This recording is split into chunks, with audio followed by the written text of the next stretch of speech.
Namaste, everyone. Welcome to the Cārvāka podcast. It's time for another monologue. Before I start today's monologue, I want to start by thanking all the new members this month. So let's start. I want to thank Shivam Sharma, Dagil, Uday, Rohit Yadav, Pritesh Shivam, Madan Mohan, Chandu, Ginnu Tatsat, Cashew Paste, Medha Puri, Shantanu Pratap Singh. Thanks a lot for becoming members. So let's get started. So today's topic is, if you follow me on Twitter, you will hear me using this word, that the no true translation fallacy, right? That's a very common problem that I observe with a lot of religious people per se. So let me draw a story for y'all. So this is the story. Let's say, and this has happened with me so many times in my life that I kind of got sick and tired of it. But then I thought, you know what? Let's address it in form of a monologue. So let's say, it has happened many times in my life where I'm just having a common conversation with some friends, and obviously most of my friends are Astika, or if in the case of Christianity or Abrahamic religions, most of my friends are believers. They are theistic, and the usual conversation. I mean, I usually try not to discuss religion with friends because I have a policy that friendship, religion should not be discussed. It's just something. Religion and politics tends to get heated, so I avoid it. But they bring it because theists or believers don't realize it, how much of religion they bring into discussions all the time, because they genuinely believe that their morality stems from it. Now, I don't have any problems with their morality stemming from it, albeit that it doesn't mean that morality only stems from religion, and I've explained that in a previous monologue, how to be good in a godless world. But so this is how a common discussion would be, right? That start that, especially Hindus, but even Muslims do that. Oh, my religion is very peaceful. My religion is amazing. My religious texts are amazing. And, my religion teaches me to do this. My religion teaches me to do that. My religion teaches me to do A, B, C. And me being me, I have to ask a follow-up, right? So a natural follow-up to anybody who makes this claim will be, so have you read your scriptures? It's a very common follow-up, right? I mean, at least in my brain, that's a very common follow-up. So I asked them, have you read your scriptures? They're like, no. But all religions talk about the same stuff. I was like, okay. Fine. So I have read your scriptures. That's the next answer. They're like, so what? And then I was like, do you know in your book, so-and-so book, so-and-so chapter has so-and-so verse that says so-and-so thing? And that's when the can of worms open. They're like, how do you know that this translation is the real translation? And that, my friends, is the no true translation fallacy. So what is the no true translation fallacy? That religious people often commit this common classical mistake. Whenever they like what religion says to them, they take that particular aspect of their beloved text, their beloved religion, their beloved book literally. So today I'm going to give you two examples of that. I'm going to give you one example from Islam, and I'm going to give one example from Hinduism. I chose Manusmriti because in my desktop, that was the topmost file. I could have picked up the Vedas. I could have picked up any other text also. I just chose Manusmriti as an example. That's all. So before somebody says, why did you choose Manusmriti? Well, I chose the Quran too. So it's just that. And before somebody accuses me, oh, Kushal, you're just using one translation. So let me tell you that in the case of the Quran, these are the translations, my friends. Abdullah Yusuf Ali, Mahmudi Picktal, and Muhammad Habib Shaki. And it doesn't end there. I have one more translation in another book, which is called Sahih International. I specifically requested my wife, who had gone to Egypt once, to actually literally bring me a translation from Egypt, and she got it for me. So I have 4 translations of the Quran at home. I can get more, but the point is that So let's assume this, right? So it's a very heavy book, I'm sorry. So let's take the Surah Al-Nisa, right? The fourth surah. And on this book, it's page number 138. It's basically chapter number 4, verse number 34. Now, I'm going to read you all the three translations. So the first one, which is by Abdullah Yusuf Ali, says, men are the protectors and maintainers of women because Allah has given them the one more strength than the other, and because they support them from their means. Therefore, the righteous women are devoutly obedient and guard in the husband's absence what Allah would have them guard. As to those women on whose part ye fear disloyalty and ill conduct, admonish them. First, next, refuse to share their beds, and last, beat them lightly. But if they return to obedience, seek not against them means of annoyance, for Allah is most high, great above you all. I did not use those words. I'm literally quoting the Quran that you can buy, by the way, on Amazon.com. You can buy it today and order it. Now somebody might come and say, but Kushal, this is the wrong translation. Okay, this is the wrong translation. Now I'm going to read Marmaduke Pictol. Okay. Men are in charge of women because Allah hath made the one of them to excel the other. And because they spend their property for the support of women, so good women are obedient, guarding in secret that which Allah hath guarded. As for those whom ye fear rebellion, admonish them and banish them to beds apart and scourge them. Then if they obey you, seek not a way against them. Lo, Allah is ever high, exalted, and great. Okay, this translation is wrong too. Then I'll read Muhammad Ahmad Shaki. Yeah, Habib Shaki, sorry. Men are the maintainers of women because Allah has made some of them to excel others, and because they spend out of their property, the good women are therefore obedient, guarding the unseen as Allah has guarded. And as to those on whose part you fear desertion, admonish them and leave them alone in the sleeping places and beat them. Not my words, theirs. You can go on Quran.com and check all these verses. Then if they obey you, do not seek a way against them. Surely Allah is high, great. Okay. This translation is wrong too. Now we go to Sahih International. Guess what? I will share the screen for you. Because unfortunately, I did not have the other translations on the screen, but I'll share the screen for you. So now as you see on your screen, you have Sahih International. It's the same verse, right? Men are in charge of women. As you see, it's written on the screen. By right of what Allah has given them one over the other and what they spend for maintenance from their wealth. So righteous women are devoutly obedient, guarding in the husband's absence what Allah would have them guard. But those wives from whom you fear arrogance, first advise them, then if they persist, forsake them in bed, and finally strike them. But if they obey you once more, seek no means against them. Indeed, Allah is ever exalted and grand. Now I have just read 4 translations for you. How many more translations do you want me to read? How many times has the translator messed up? How many times there is the metaphor in this?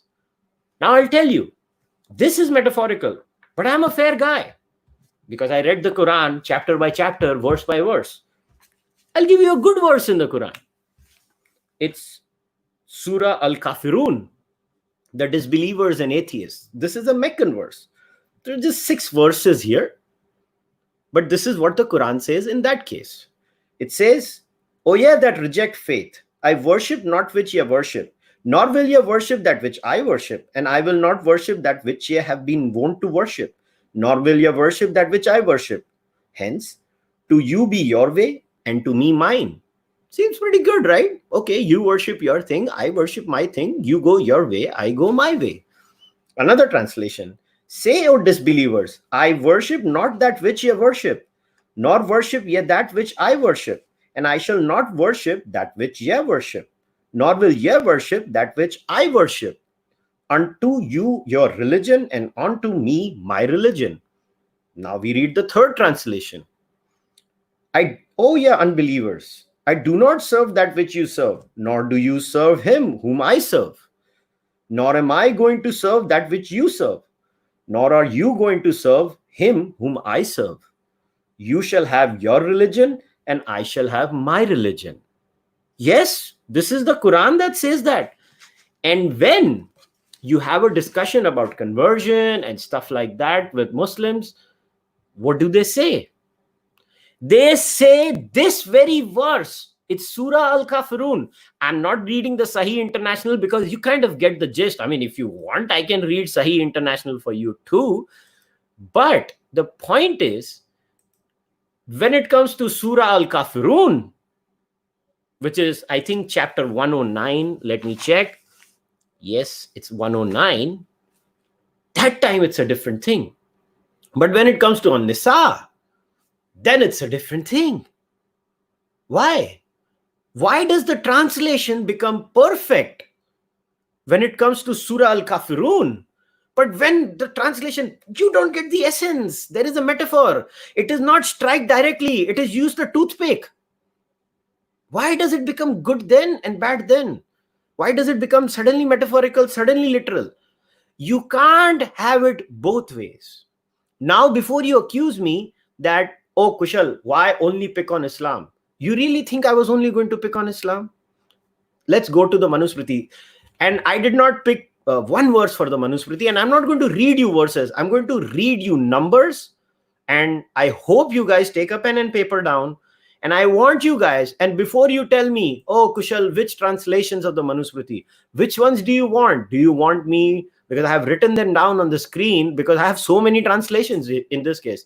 Do you want me to go with Oliver Patrick? Do you want me to go with Ramachandra Verma Shastri? Do you want me to go with J.I. Shastri? Do you want me to go with Ganganath Jha? Do you want me to go with Pranjivan Harihar Pandya? Do you want me to go with Bueller? Do you want me to go with the Sewell and Debrett, the 1796 version? Guess what? I read them all.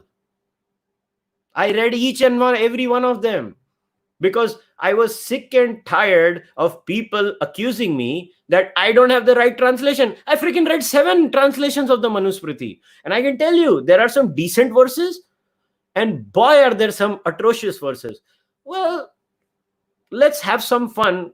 Okay, let's go to, give me some time. I'm going to have to open it up, because, a lot of times people say, oh, Kushal, we don't believe it, we don't believe in this or that. Well, you will believe this. And I'm not going to read you many translations here, because I want to chat with you guys later on too. So these are the Manusmriti verses, which are very interesting. So I'm going to start with some pages of chapter 9. You guys are going to enjoy this. So let's go. You see the first page here? Let me check the live chat. Are you guys able to see it? Unfortunately, it's not visible. I don't know why the screen share is not allowing it. Unfortunately, it's not allowing me to share the screen. I'm really sorry, but I'm going to read it for you guys then. I've stopped the screen share. I don't know why it's not allowing me to. It's just flickering. So let's see. So let's start from 9.4. Reprehensible is the father who gives not his daughter in marriage at a proper time. Reprehensible is the husband who approaches not his wife in due season. And reprehensible is the son who does not protect his mother after her husband has died. Very good, right? Now next. Women must particularly be guarded against evil inclinations, however trifling they may appear. For if they are not guarded, they will bring sorrow unto 2 families. So all the pravachan is for the woman here. Considering that the highest duty of all castes, even weak husbands, must strive to guard their wives. Now, why can't somebody read this and say there is a misogyny problem in the Manusmriti? We can, right? I mean, I can then go on to maybe 9.94. Let's go to 9.94. Let's have fun there. 9.94 says, and I'm just literally reading the verse. A man aged 30 years shall marry a maiden of 12 who pleases him, or a man of 24, a girl 8 years of age. If the performance of his duties would otherwise be impeded, he must marry sooner. I am not using these words. This is not me. This is the Manusmriti. I am reading the Manusmriti. Now, you guys may not believe me. I'll give you the verses. I have read 9.456 and 9.94. Now, let's go a little bit ahead. Let's have some more fun in the Manusmriti, right? I mean, you guys think your ancestors were amazing. Yes, they were brilliant people in many ways. And I'll show you the good stuff in the Manusmriti too. But let's have some fun. So, this is chapter 8, 369. I dug the shit up from all those years ago when I had read them. So, a damsel who pollutes another damsel must be fined 200 panas, pay the double of her nuptial fee, and receive 10 lashes with a rod. 370, chapter number 8. But a woman who pollutes a damsel shall instantly have her head shaved or 2 fingers cut off and be made to ride through the town on a donkey. What do you think the Manusmriti is saying here? What do you guys think the Manusmriti is saying here? It is homophobic, right? It's basically talking about a woman having coitus with a woman. This is the Manusmriti. Don't trust me. I have given you the verse 8.369, 8.370. Do not trust me. Go and check all the translations that I have named to you. I gave you 7 translation names. I can't read all 7 of them, right? Read all of them. So if you want, I can give you more. Let's go to chapter 5 now. Let's go. I'll have to scroll down, so please bear with me. I'm going to give you the good verses too. Don't worry. I'm very fair that way. I'll give you the good stuff from the Manusmriti too. It's a very interesting book. We should actually read it. I actually recommend people to read it. So wait, I have to go to 5.150. So these are big books, so it just takes time. So, so 5.150 says, she must always be cheerful, clever in the management of her household affairs, careful in cleaning her utensils, and economical in expenditure. Right? 151. The next one. Him to whom her father may give her, or her brother with the father's permission, she shall obey as long as he lives, and when he is dead, she must not insult his memory. Imagine, now she must not insult his memory. So he could be a jackass to her all his life, but she should not insult his memory once he's gone. That's the thing. She should not insult his memory. Now let's go a little further. Let's go to 157 and 158. I'll have to adjust my camera a little bit. I'm sorry.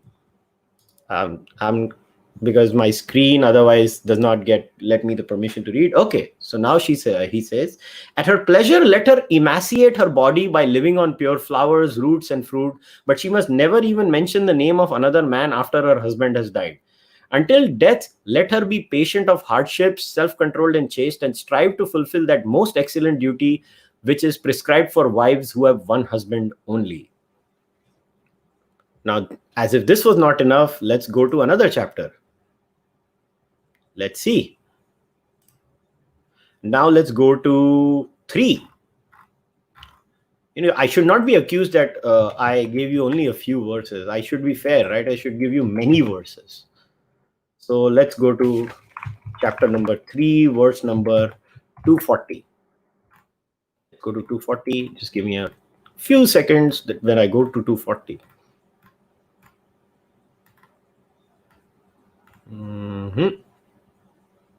Yep.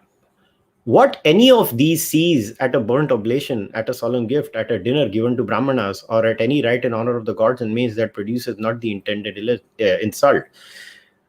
A boar makes the rite useless by inhaling the smell of the offerings, a cock by the air of his wings, a dog by throwing his eye on them, a low caste man by touching them. What do you have to say about this? I didn't read. I just read the text. And then there are many from, it's the same chapter 3, verse number 8 to 18. Then I think there is another verse, which is 2.213. I don't remember what that said, but I remember that was also interesting. I mean, there are many interesting verses. I'll read by the way, the good ones also for you. I mean, good ones as in not problematic. Decent.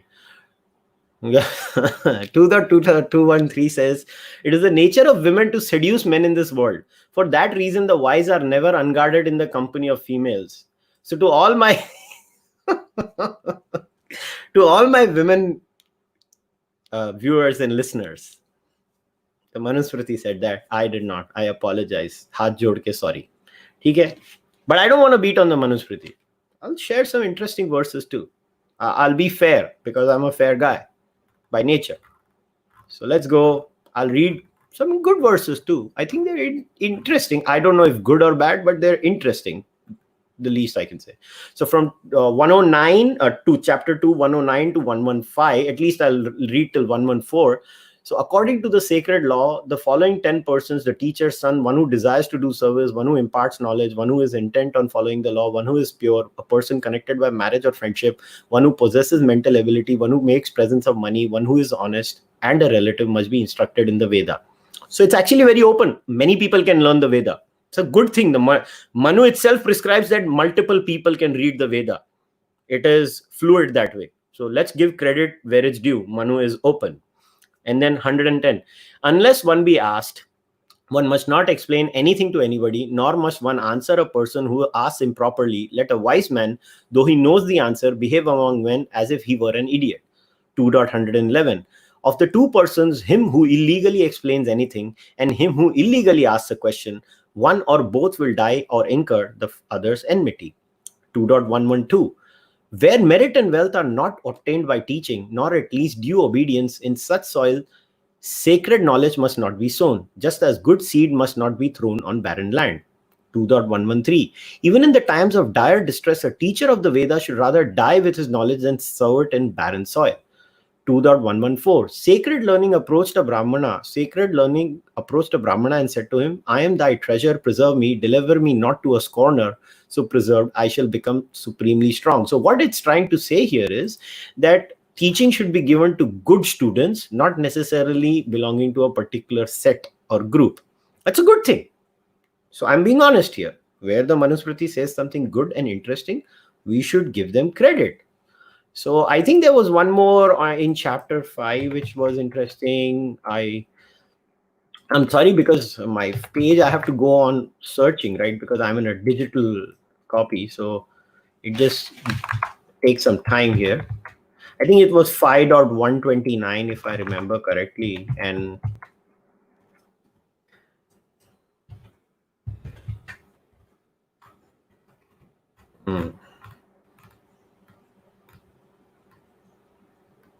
yeah, so 5.129, the hand of an artisan is always pure. I repeat, this is the Manusmriti saying, the hand of an artisan is always pure, so is every vendible commodity exposed for sale in the market, and food obtained by begging which a student holds in his hand is always fit for use. That is a settled rule.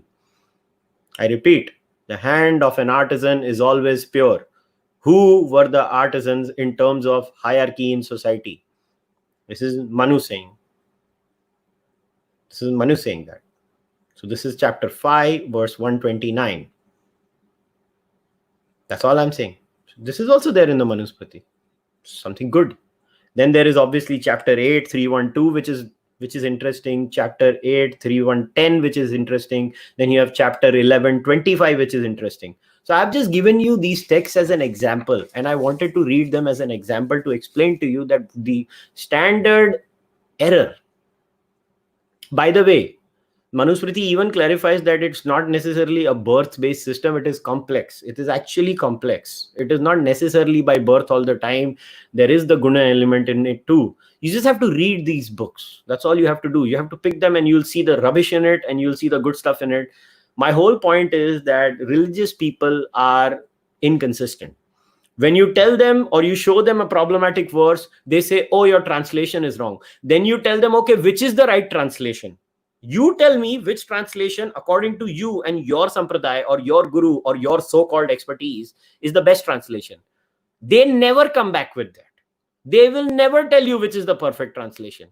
So if you nail them, like I gave you 7 translations of the Manusmriti, you give me 70 translations of the Manusmriti, I will read them all and point you out that the verse means the same. The bottom line is, that's why I read 4 verses of the Quran. All 4 of them basically said you can beat the woman up. Lightly. Whatever. They say that. Similarly, there are multiple texts in different bad things and good things. So what are the conclusions that we can draw from these things? That the no true translation fallacy exists and is real. 2, religious people are hypocritical. They use literalism when the verse suits them.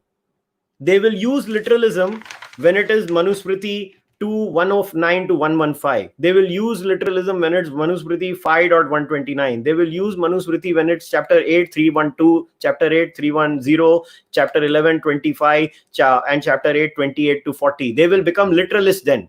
They will become metaphorical. I don't know what it means. You have to look at the nuance when it is all the other verses like chapter 2:213, chapter 3:8 to 18, chapter 3:240, chapter 5:150, 151, chapter 5:157, 158, chapter 8:369, 370, chapter 9:3, 4, and 5, and chapter 9:94. So be consistent. Own up to your religious texts. Own up to your beliefs. Say there are problems in my beliefs. Accept it. And all these texts are man-made. They are not made by gods. These are the realities. Because if they are man-made, that's why they have so many mundane things. Unbelievably mundane things are there in these texts. All of them. It doesn't matter which text you pick up. All of them is mundane. They contain the most basic details that mean nothing. And then I want to touch upon this topic of adhikar. Oh, who has the adhikar? What do you mean who has the adhikar? There is a text. There are multiple translations. You thought the other side was lazy, the other side here being me, that they would not read. Well, guess what? I read all the translations you told me to read. I picked them up and I started reading them. Now where are you going to go? Just face the facts. You don't know anything. Whenever it suits you, say, my religion is awesome. Whenever it doesn't suit you, you say, oh, the translation is wrong. This is a fallacy. This is a logical fallacy. That's why I call it the no true translation fallacy. Religious people should not be allowed to get away with this rubbish argument. I am not going to allow them to get away with this rubbish argument. If you are a religious person, own up to it. Own up to the mistakes in your religion. And all religions have it. Each and every religion. You think the Bible does not have it? The Bible has verses which are homophobic. The Bible has verses which are murderous. Every text has it. Each and every religious text has problematic verses. We have to own up to that. These are man-made things written by men who are of that time. And they have come up with some amazing philosophical concepts too at the same time. So my view has always been, I will read all the texts. I will take all the good they offer. It's not that they are the only ones capable of coming with the good, but if they did come up with something nice, I will take it. For example, I find the concept of Nishkam Karma of Sri Krishna very, very good. I live my life by those principles. Why should I have to believe in the divinity of a Krishna to live my life by those principles? Well, if the neo-atheists have a problem with how I live my life, they can go to hell too. I don't care. I will take the good from the Manusmriti too. I will take the good from the Yajnavalkya Smriti too. I will take the good from the Parashara Smriti too. I will take the good from the Kama Sutra too. Even the Arthashastra, even the Vedas, even the Upanishads, even the Ramayana, even the Mahabharata. But mark my words, every text will have a problem. And we should own up to the problems. Whether it's the Quran, whether it's the Bible, whether it's the Torah, whether it's the Tanakh, whether it's all these Hindu texts, we should own up to the problems and we should tell them in today's modern standards, these words or these verses are not appealing to us. And that's it. It ends there. You don't have to, spin these yarns about, oh, that translation, translations में meaning चले जाता है. तुमको कैसे मालूम? और अगर meaning चले जाता है, and if the meaning is gone, why do you use the same translation when it is saying nice things that, you have to be nice to people, your religion to you, my religion to me. That is the point. So this is the no true translation fallacy. If you're a religious person and you're getting triggered watching this, well, you don't need to watch it. But the point is, if you use this argument, it's a fallacious argument. Now on to the next part of today's monologue. So I have an announcement to make. So all of you, every time I talk about religious text, everybody says, oh, you've not read religious texts. Okay. Well, I have. I had read them 10 years ago when I was 23 or 21 was my age when I started reading religious texts. I got over it by the age of 27 or 28 because I used to constantly read religion all the time. At that time, I was a very angry disbeliever. So I was just in that I hate religion mode, and I read them all. And by the time I read them all, I came out with a person who was irreligious, but I understood religion. I got the need, and I understood, okay, they have bad things, good things. Depending on the religion, in some cases, more bad, less good. In some cases, equal bad, equal good. And in some cases, the ratio varies. Then I keep listening to these, Mahatmas on Twitter who keep telling me, "Arey, you have not read the scriptures." Theek hai bhaiya. So here's the announcement. So as you know, there are 2 tiers on YouTube. There is a tier which is the 60 or 59 tier and the 399 tier. So a lot of people on the 399 tier have been saying, why don't you do something more for us? Why don't you do something more for us? Well, here's the announcement. So from the next month, starting Saturday, every Saturday, 9 p.m., I'm going to have exclusive sessions with the people who support me on Patreon. And I'm going to create a tier on Patreon also. That tier will be $5 and above. So anybody who gives me $5 a month and above will get access to this content. And anybody who gives, who's the member of the 399 tier on YouTube, so both of them will get the access to this content. Well, guess what, religious people? I'm going to go through each and every religious text of yours again. You made me do it. You kept on taunting me that I don't read religious texts. But guess what? I'm going to read them all now. I'm going to start with the Mahabharata. And guess what? I will read multiple translations for you. So I'll start with not the Mahabharata, I'm sorry. We'll start with the Ramayana. We'll start with the Ramayana because I want to be fair and use English translations, because what happens is, the Southern Indian friends and the members from Southern India, if I read a Hindi translation, it is unfair because they won't get it. So I'm going to use 2 translations in the case of a Ramayana. I'm going to use the Gita Press Gorakhpur translation for the Hindi one. And I'm going to use Bibek Deb Roy's translation of the Ramayana. We'll start with the Valmiki Ramayana. I'll be even more precise before someone says, why are you reading Tulsi Ramayana? You should read Valmiki Ramayana. I will read Valmiki Ramayana now. Valmiki Ramayana, these will be long sessions because we have to cover a lot of content, right? We have to cover the Ramayana, we have to cover the Mahabharata, we have to cover 14 Upanishads, we have to cover the Vedas, we have to cover Manusmriti, Yajnavalkya Smriti, Parashara Smriti, we have to cover the Quran, we have to cover the Bible, we have to cover so many texts. I will cover each and every religious text with you.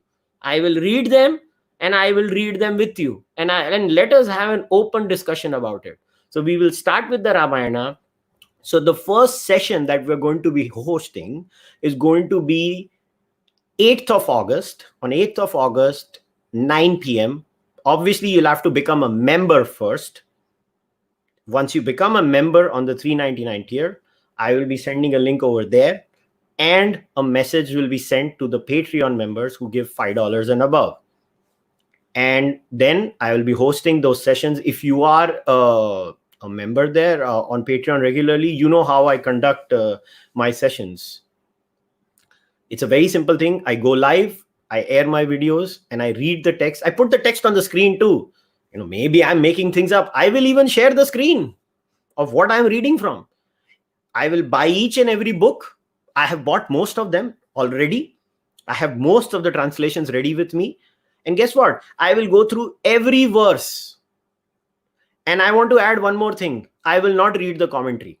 I will only read the actual verse and the translation. I'll tell you why. I don't care what a ulema has to say about a particular verse. I don't care what a sampradaya has to say about a particular verse. I don't believe in this concept of gatekeeping, where only a pandit can tell me what the verse really means. I'm sorry. The one who wrote the text only wrote the verse literally. I am smart enough to read his verse and understand what the verse is trying to say. So I am not going to read any commentary. The whole concept, every time have had this discussion against, this is also part of the no true translation policy, fallacy cop-out. But commentary padni chahiye. Kyun commentary padni chahiye? I'm not going to read any commentary. I'm going to read only literal verses, and we will discuss the verses. Like I shared the verses, right? The chapter 8, 369 and 370 about lesbians in Manusmriti.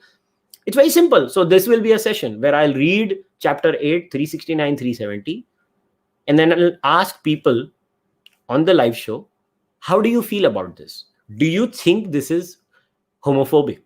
And there will be live viewers like you are right now, and they'll type. And then I'll see what you guys type, and I'll respond to it. And then you'll know about your scriptures. And then you'll have a proper perspective about your scriptures. So if you want to join, the process is very simple. Either you can go to patreon.com/Cārvāka. You see the link on the screen. I'll be creating a tier very soon. And you can pay $5 a month, and you can get access to that. Or you can go to YouTube.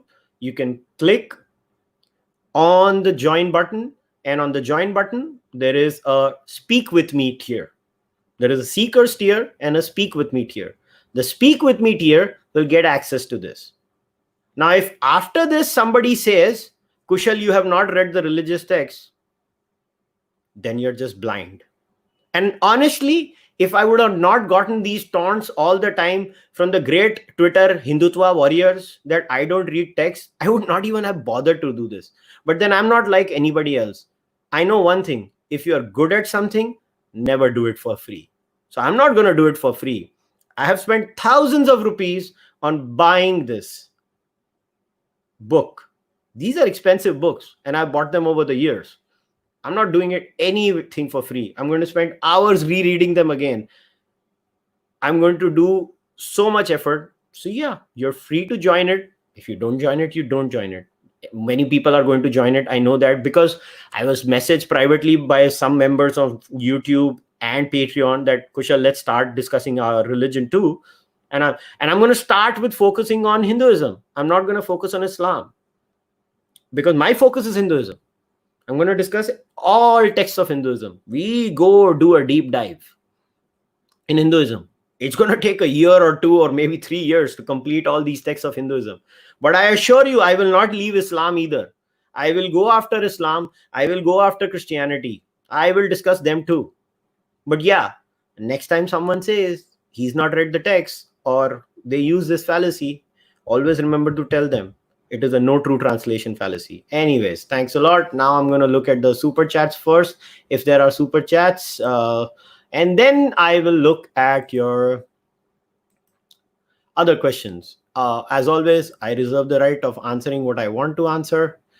If you don't like it, too bad. Okay. So Sasidharan Karthikeyan, what's your question? Do you think the no true translations fallacy presupposes translators' bias? For example, Zakir Naik and ISKCON would paint the script rosy while an ex-Muslim and an atheist would give a different one.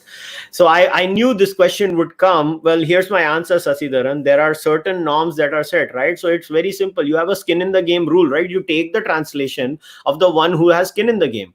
Why do I need to go with the atheist translation? I'm going by the religious person's translation. By the way, all the translations of the Quran, these 3 translations are by religious Muslims, believers.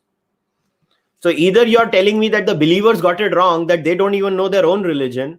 Even the Sahih International is from Egypt. These are believers who are translating the verses. Most of the people who have even translated the Indian books, the Indian religious books, yeah, there are some Western scholars, but most of the people who tend to translate these things are believers. So yeah, I'm sorry, Sasidharan, it carries no weight. The entire argument carries no weight. There are these translations are a valid way of studying religion. Let's just put it that way. There is no such thing as, oh, I don't know which translation is right, which translation is wrong. There are standards. It's a very simple thing. Go to a university, Sanskrit department, ask the Sanskrit teacher, Mumbai University, Delhi University, Patna University, ask them which are the best translations. Call them. They will give you standard answers. I have done this grind 10 years ago. I used to call them. Ask them, अच्छा बताइए कौन सा अनुवाद अच्छा है हिंदी में, and they would tell me ये अनुवाद अच्छे हैं. then I would tell them, अच्छा बताइए अंग्रेजी में कौन सा अनुवाद अच्छा है? They will tell me these that. But now in the case of Ramayana and Mahabharata, we have the latest translation of Vivek Dev Roy, so you can take that. But yeah, this translator's bias does not matter at all. Verses have problems; they are going to remain. Again, this is the cop-out religious people use. No, you should know Vedic Sanskrit. Then only you'll know the true meaning. Otherwise, nobody knows anything. If nobody knows anything, then even the good verses are not good. You see the problem. If you say there is a bias, then why is the bias not there in the good verse? The bias is only cropping up in the bad verse. That's my answer. Anyways, let's look at the other comments. Okay, let me take Amog's question. Do you think it's narcissistic on the parts of accusers when they say all translations are wrong, but they know what's right? Absolutely, Amog. Very brilliant observation. It is narcissism of the highest order. And it's also a very lazy, unintellectual way of looking at things. To be very honest, Amog, it bugs me no end. Look, एक तो आप लोग पढ़ते नहीं हो, दूसरा पढ़ता है और आपको बोलता है तो बोलते हो तुमने गलत पढ़ा है, तुम तो आलसी हो, दूसरे को बोल रहे हो तुम गलत कर रहे हो. यार ऐसा तो मत करो. या तो खुद कर लो या तो दूसरे को करने दो, दोनों भी नहीं करना. See, it's basically the fear that अरे बाप रे, my religion has problems. So what? Every religion has problems. Reject all the bad parts, take the good parts, go forward in life. I am the easiest going Gnostic you will ever find. Ask anybody who's on my Patreon sessions, have I ever even on 1 second or 1 moment tried to convert them out of their religious beliefs? Just FYI, most of my members on YouTube and on Patreon support are not atheists. They are mostly believers. And I have never tried to convert them. I don't care what you believe in. If you're a good human being, you're a good human being. But if you're going to tell me your religious texts are a bed of roses, well, get ready for some action. Because I will take out each and every verse and show it to you. Because it's a problematic book. These books are very problematic. And you know, you want to have an honest answer? I have always recommended this. You should do a meta-analysis. Categorize, okay, sexist verses, misogynist verses, violent verses, casteist verses, empathetic verses, non-casteist verses, philosophical verses. Create multiple categories, go through these books, add verses in every category, right? And then you can make a data sheet where Manusmriti had these many casteist verses, these many non-casteist verses, these many sexist verses, these many homophobic verses, and these many profound verses. And you will find most religious texts will have a 60% good verse, 40% problematic verse ratio, depending on the religion. In Hinduism, the problematic verses reduce. That I have observed in my readings. The Smritis have many problematic verses, but the Shrutis have very few problematic verses. That I'm willing to concede. But problems exist. So don't run away from them. But this is how you do an analysis. Literally create a chart. Create moral, ethical categories. And yes, we have objective moral, ethical categories. Create that spreadsheet. Go on reading these and add them in different categories. It will be the biggest service you can do to humanity. Guess what? I'm going to do this now on Patreon. I'm actually going to make that spreadsheet. And I'm going to tell people, these are these verses, these are that verses. And go and check it for yourself. Anyways, let's start. So Dipankar says, Manusmriti 8.413 onwards is pure nonsense. It's okay, Dipankar. I'll be reading it behind the screen for my Patreon supporters. Don't you need to be well versed with Sanskrit? No, you don't. So then, Harsh, would you say that you need to be well versed with Arabic in the Quran also? Will you give the same benefit for the Hebrew language also? Will you give the same benefit to each and every native language also? No, I'm sorry. This is also a part of the no true translation fallacy. The cop out. Sanskrit nahi aati to sach nahi hai. Then I will respect you, Harsh, if you say, I don't know, I don't want to make any claim about my religious book. Even the good verses and the kind verses are a wrong translation. Even the bad verses are a wrong translation. Be consistent. Then I'm fine. Then, okay. Although you're wrong, but at least you're consistent. But don't give me this Sanskrit example.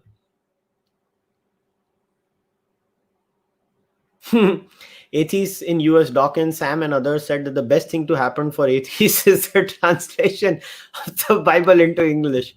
Yeah, I agree with that too.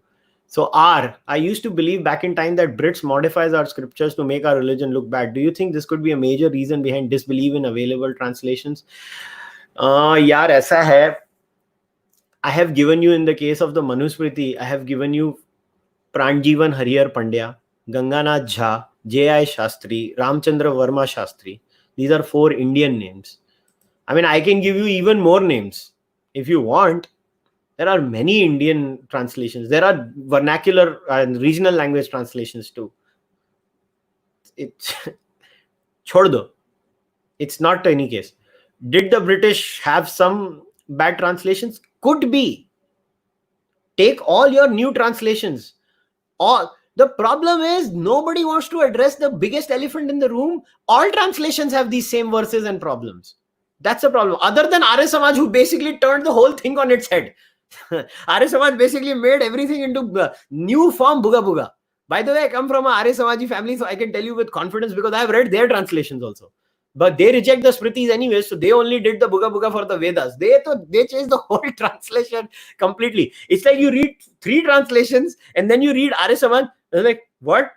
Are these the same verses that I'm reading? So the Arya Samaj translation is not respected in any scholarly debate, by the way. And this is not me saying. Ask great scholars of Sanskrit too. They will give you the same answer. Do you believe communism and fascism are equivalent? Constitution asks for dictatorship. Kavita Krishnan party, which is also the present party, says they're inspired. I think communism is the most violent ideology currently alongside Islamism. At times, I feel communism is even worse than Islamism, because in the case of Islam, like I showed you in Al-Kafirun, right? 109 chapter, at least they say your religion to you, my religion to me. I mean, we can do some mental gymnastics and say, okay, we get rid of the Medinan verses and we go back to the Meccan verses. I know it is a straw man, but the point is there is some scope there. With communism, so there is zero scope. मतलब खड्डे में गिर के तो बाहर ही नहीं आ सकते हो. There is no redemption there. Religion's beauty, and that's why I'm not that anti-religion, is every religion has a get out of jail card somehow. With communism and this new social justice stuff, there is no scope of redemption.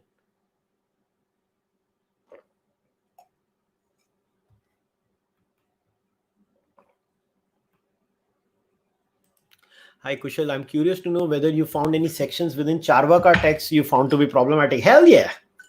I mean, what kind of a stupid idea was take loans and live life merrily and never bother about it? What kind of a stupid ideology was that?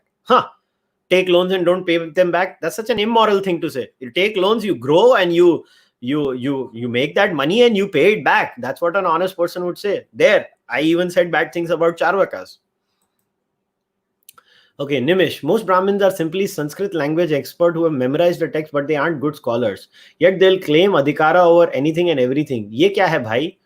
Nimish मेरे भाई, यही तो है no true translation fallacy. अधिकार देखो, अधिकार होना चाहिए. अधिकारत्व कुछ सेंस तक वैलिड भी है निमिश, कि नहीं तो कोई भी आ जाएगा कुछ भी लिख के चले जाएगा. मगर वो अधिकार, मैं तो कह रहा हूं ना कि मैं मानता हूं आपका अधिकार है. मैं तो आपकी बुक पढ़ के बता रहा हूं भाई, आपकी बुक ये कहती है. मैं तो और कुछ नहीं कर रहा हूं. मैं तो अपनी बुक्स भी नहीं पैदा कर रहा. मैं तो उनकी बुक पढ़ता हूं और उनको बोलता हूं भाई तेरी बुक में ये लिखा है. वो see, the reason religious leaders survive is they know their followers don't read. They know their followers are like, यार इसको आउटसोर्स करके रखा हुआ है, ये पढ़ेगा ये बोलेगा. That is the thing. They never realized that there were vellas like me who would be like, uncle जरा book देना मैं पढ़ लेता हूँ. That is the problem. Then I started reading them. And I'm not the alone. मैं कोई बहुत great आदमी नहीं हूँ. मेरे जैसे बहुत हैं जिन्होंने पढ़ा हुआ है, बहुत हैं. But वो आते नहीं है, बोलते नहीं है. मैं बोल रहा हूँ. And my intention, I'm not some nirmukta who wants to shit on religion. No, I don't want to. I just want to tell religious people, this is your religion. Now, after that, you want to be religious. I don't care. I don't want to convert you. I just want to tell you, this is what your religion is. That's all I'm saying. But good question, Nimish. Shravan, is there some way to have a scholarly debate to update our scriptures to the present time so that they may be accepted as a whole by the community? Beautiful question, Shravan. This is something that has happened all the time in our religion. This is why I am very sympathetic in many ways to Hinduism, because whenever Hinduism became dogmatic and whenever we tried to go to this, very dogmatic way, we found new sampradayas coming up.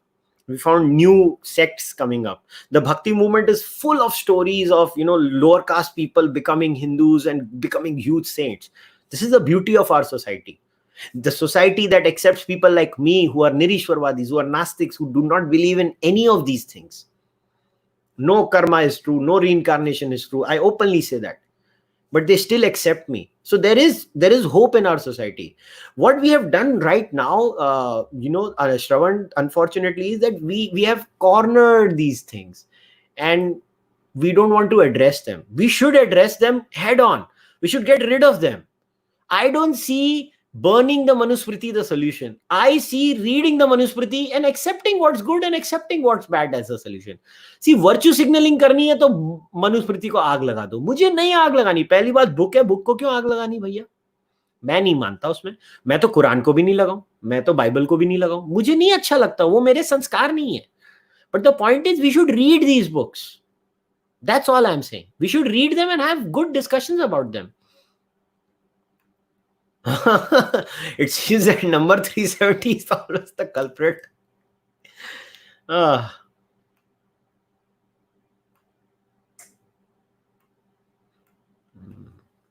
Okay, let me go down. Harsh Mehta, Jainism.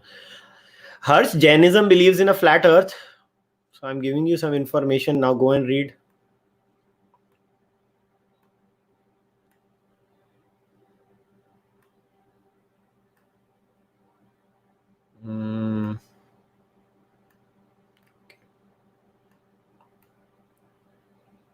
Okay, what does Nitin Bhasin say? Kushal, I agree with your point about hypocritical religious practice, but aren't there differences in books, position, and practices? Example, monotheistic religions are wedded to the book, but Hindus are not. Well, Nitin Bhasin, even monotheistic people are not really wedded to the books till the real extent, because imagine if all the Christians believed the Bible, they will be stoning the homosexual. They're not, right? So even they are not wedded to the book. Most people are not wedded to the book. If most people were wedded to their religious books, the world would be a terrible place to live in, is all I can say. So the good thing is, most people are not wedded to the book. What is bad in the Kama Sutra, Kushal? Ajinkya? We will find out when we read the Kama Sutra in the sessions on Patreon and YouTube. I will not give an answer here. If you could, why Manusmriti is a religious text? Well, Manusmriti is the Dharma Shastra. It is the pantheon of the Dharma Shastra, the rules that people were governed by at that time. It is in the pantheon, the larger pantheon that we call Sanatan Dharma. Not just the Manusmriti, there are many other Smritis there. And the most known is the commentary by Medatithi on the Manusmriti. And that is the one which I'm going to read, one of them by Jha, Ganganath Jha. That is a very known commentary of the Manusmriti. What are the achievements of the Quran? The less I say, the better. Well, you can say it taught Muslims to give 10% charity, and then it taught the same people to blow up, planes into buildings too. So what can you do?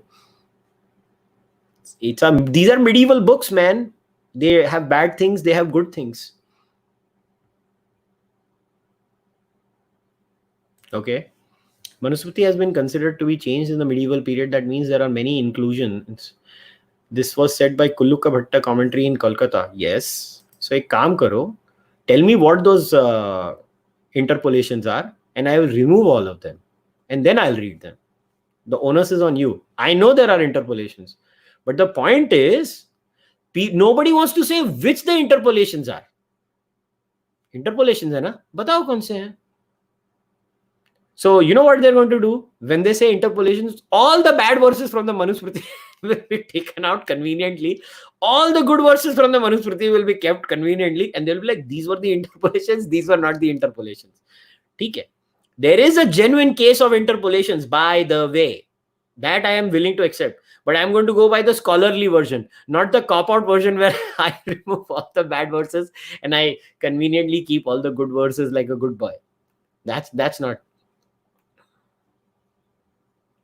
And like in Islam, you're not forced to read a particular book in Hinduism. Yeah, so that's a good thing, but does that change what is written in the book, Deepak? Does that change what's written in the book? No, it is not. The book remains the same. The good thing is we are not like Islam. That's a good thing. So celebrate that. But the point is we still need to know the books. Why are you so scared of knowing your own books? Why are you so scared? I thought they were awesome. They had flowers in them. Every time I talk about reading Hindus text with Hindus, they get very scared. ये साला क्यों पढ़ना चाहता है? भाई क्यों पढ़ना चाहता है? क्या मतलब है?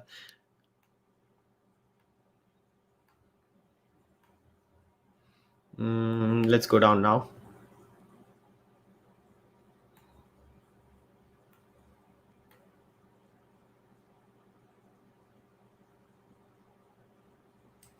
Were you made to read the Manusmriti at home? I don't think any Hindu has read that. No, I was not reading.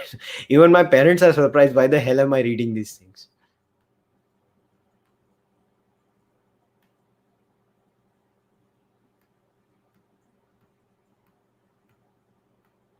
Start with Ramayana. Yeah, we are starting with the Ramayana.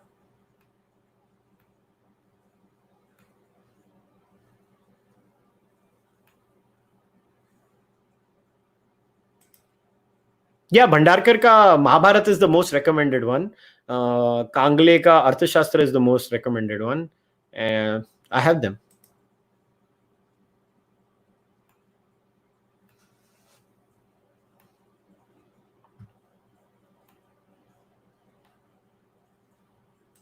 What triggered me? The beautiful comments on Twitter for the last few years where they say, how do you know you have not read? I was like, चल भाई वापस पढ़ लेते हैं और साथ में लोगों को पढ़ा भी देते हैं.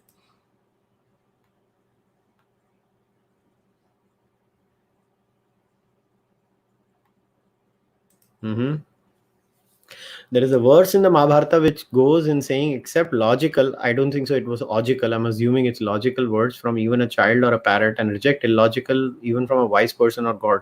Why don't Hindus use this to reject their text? I don't know. Ask the Hindus. Dumbass. I did not even do a Hindu marriage. I just did a court marriage. But too bad for you.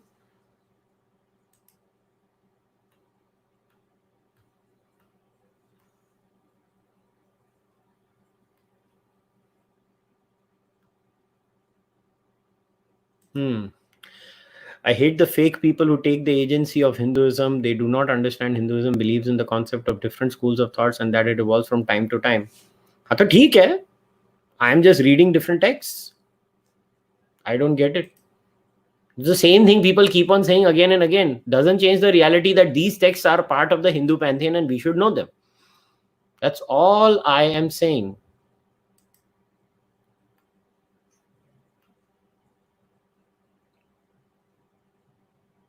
Yeah, you cannot understand Quran without commentary. It is impossible. I have read it and I understood it. There is nothing impossible in it. What you need to understand is that Quran is not chronologically arranged. So all you need to do is understand the chronology of the Quran, and you'll realize that what happens is the early verses, which are the Meccan verses, are very nice and peaceful, because that time the Arabs and Prophet Muhammad and his army, they were not very powerful. So the verses conveniently change when they go to Medina, where they become very violent, where they're like, oh, kill this, kill that, etc., etc. It's common sense. Anybody who says you can't understand the Quran, well, this is another no true translation fallacy cop out. Oh, तुमको समझ नहीं पड़ेगा context. सब समझ पड़ता है. हम बेवकूफ नहीं है. हम डायरेक्ट वर्ड्स पढ़ते हैं, हमको समझ पड़ जाता है.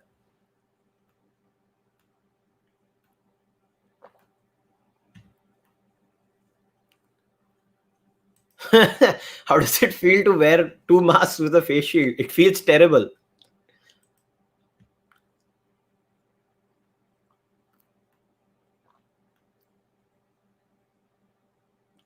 What do I think about the Khajuraho temple lesbian art on Indian temples? It's fine. I mean, it's there in society. It should be displayed.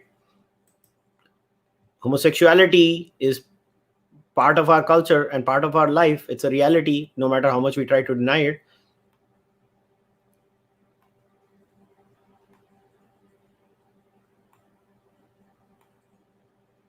Oops, let me go up. I skipped a few comments.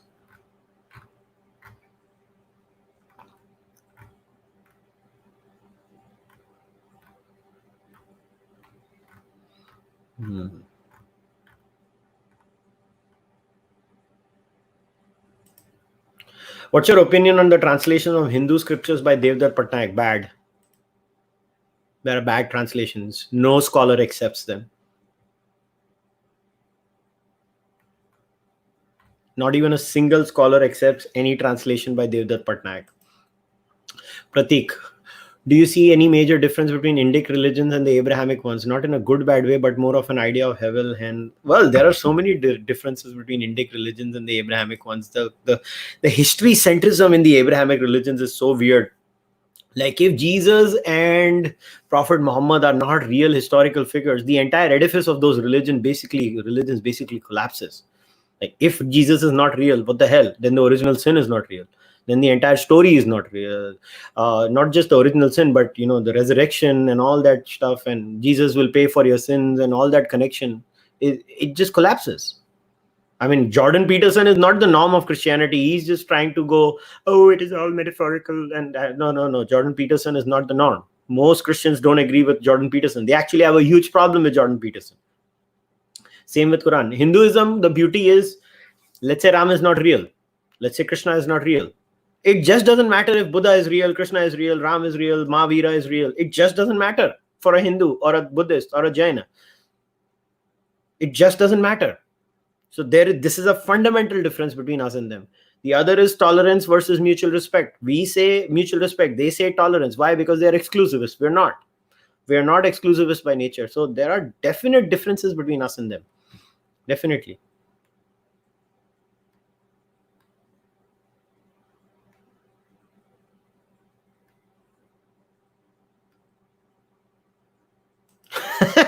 We'll kick out Cārvāka if they take all our ghee.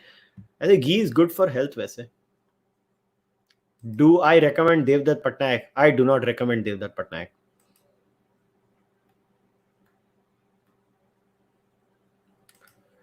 Do you think religion is necessary for morality? No. And I have given a monologue. I have done a monologue on that. How to be moral in a godless world. So you can go and watch it. This is a good question. When you say 60-40, we are looking at morality from the prism of present-day ethics. When we make a data set of correctness, isn't this disservice to how humans evolved in different times? This is a good question, Keshav. Obviously, I was giving it a 60-40 ratio from the current-day morality prism. I can only judge them from my current moral standards. And that's why, in fact, I'm doing these detailed sessions, because I want people to understand that for their time, they were pretty ahead in many ways. In fact, I do sympathize with that argument, but that doesn't mean I become like them. That doesn't mean that I go around telling what religious people do, that they were so awesome, they were so better than us, they were the greatest humans ever. No, we are better than them. Morality is an objective reality, and on objective scales, we are better than them today because we have the benefit of learning from their mistakes. If only those people made mistakes, could we learn? So in that sense, we are better than them. They were amazing for their time, maybe. And that's why that whole, thing about burning down statues or pulling them down also, I don't like that business also that's happening. Maybe some statues absolutely deserve to be taken down, but not every. Trick talk. The flaw in not looking to commentaries is Hindu religions are figure-centric. So Gita for Advaitin is Shankara Bhashya, for Dvaitin it's Madhava. So when you read the Bhagavad Gita, you can read the translations by Prabhupada, Swami Chidbhavananda, or other Swamis. Why do you want to read from their point of view? My whole point is that why can't you read it from your point of view? Why don't you have your own point of view? Don't you have your own brain? Why can't you understand Gita from your perspective? Do it from your perspective. Why can't you read Gita from an evolutionary perspective? Why does it have to be from... I'm not a Madhava follower. I will read Gita from my perspective. I'm not an Advaitin. I will follow Gita from my perspective. What is with this control on... Nahi, unke hisab se hi padhna hai. Bye the way commentaries पढ़ोगे तो और मजा आएगा, क्योंकि तुम्हारे प्रिय बाबा लोगों के भी जो विचार है उसमें से निकलेंगे, और तुम लोग फंसोगे। By the way, just letting you know, और फंसोगे, क्योंकि ये जितने भी बाबा हैं वो कोई करंट मोरालिटी के प्रिज्म में नहीं जीते हैं, वो तो एंशिएंट मोरालिटी में जीते हैं, तो वो काइंड ऑफ एग्री करते हैं उन चीजों से। ये मत समझना कि कमेंट्रियों में बहुत बड़ी चीजें निकली हुई है, कमेंट्रियों में भी नहीं है।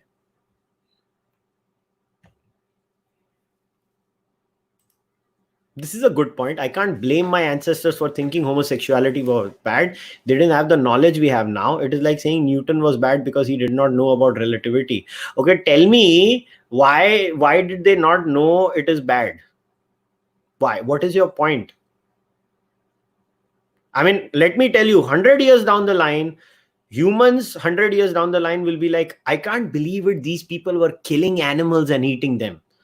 Look, we are eating lab meat. We don't kill anything. Are you going to say we are right or wrong or what? I think we are wrong. Yes, I am a meat eater and I'm saying we are wrong because we know it's on the horizon.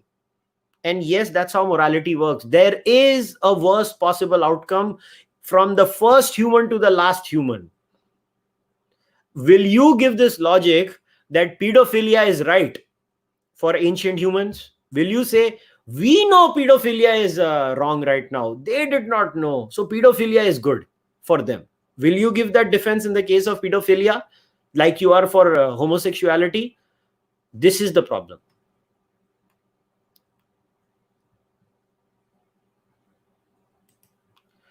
Brijesh, I have read it. It is bollocks. There is no reincarnation. Now you'll tell me that who's that Gora यार, वो कौन है यार, वो Ian Stevenson क्या नाम था उसका, वो उदय ने मेरे को बोला था पढ़ने को, मैं पढ़ के उसको ऐसा दुखी हो गया पढ़ने के बाद, उसको कोई एविडेंस नहीं, कुछ नहीं।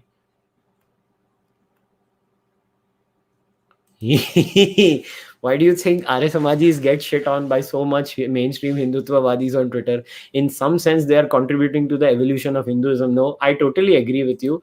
I mean, I belong to Arya Samaji family, right? I have, my mother is an Arya Samaj follower. My wife is an Arya Samaji. So here's the thing about Arya Samaj. I think they are the most reformist movement I have come across when it comes to Hinduism. Their hatred of caste is brilliant. They are so vehemently anti-caste. They are very open when it comes to, you know, women's rights and stuff like that. And their translation of the Vedas is absolutely bollocks. That is also equally true. They are trying to Abrahamize Hinduism in a very weird way. And I understand what Dayanand Saraswati was facing at that time, but that doesn't mean it makes sense today. So, anyways. Sarva Darshan Sangraha, did you read it? Yes.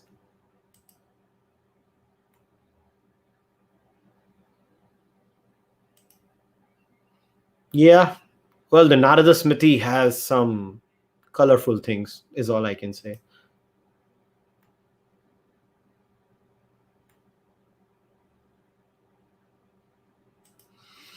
If what is written is being translated in a way to fit the modern society, doesn't it mean that we are in a way evolving? And wouldn't it be a good idea to bring in an evolution through these means too? Well, ideas keep evolving. But my whole point is, I don't get it. Why can't I read a text? I am reading it. I am also putting it behind a paywall. ऐसा नहीं है कि लाखों लोगों को पढ़ने को मिलने वाला है, जो मुझे पैसे देंगे उन्हीं को पढ़ने को मिलने वाला है। मगर मैं बोलता हूं मैं उनको पढ़ रहा हूं और कुछ लोगों को टेंशन शुरू हो जाती है। That I find very funny कि मैं पढ़ रहा हूं और ये क्यों पढ़ रहा है।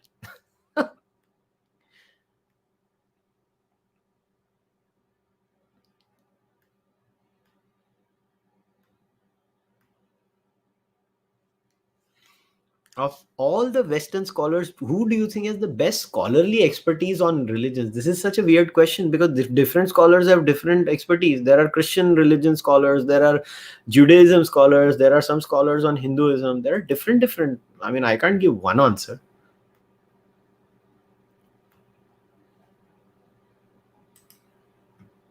It is a religious book that talks about laws. That's the answer, Anuj. Have you read Guru Granth Sahib? हाँ जी बाजवा साहब, मैं पढ़ी है, गुरु ग्रंथ साहब भी पढ़ी है।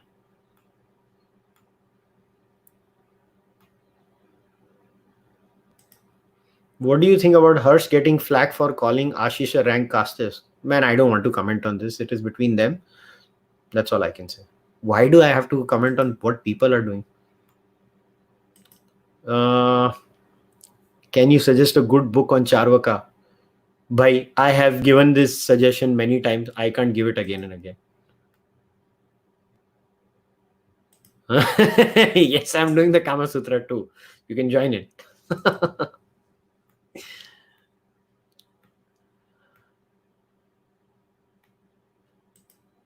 Yes, gentlemen, I have read Devdutt Patnaik. I just read 1.5 books. So if all the bad verses are taken out, isn't that good? Yeah, but that's not a British interpolation.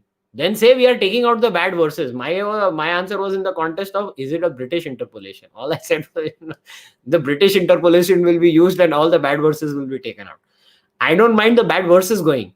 I just mind the part where we say ये सब अंग्रेजों ने किया है. जो भी हम लोग में प्रॉब्लम होती है वो अंग्रेज करते हैं. हम तो कुछ नहीं करते हैं. We are like pure and pious, like Radhema says.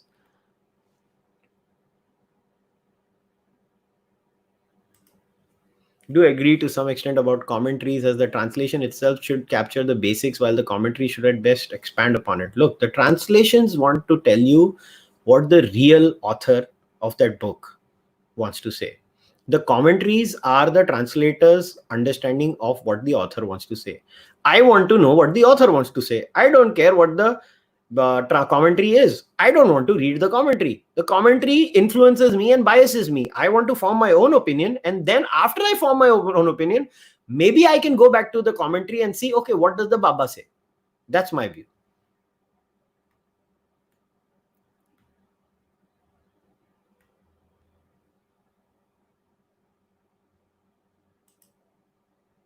Well, Akshay Rao, thank you for becoming a member. What I was saying is Hindus can reject, rewrite, or change Manusmriti, but Bible and Quran can't. It's better to focus on Vedas for Hinduism. We should focus on all texts. Why just the Vedas? We should focus on everything. We should read them all. Sikho na. Then we should not focus on the Bhagavad Gita. We should not focus on the Upanishads.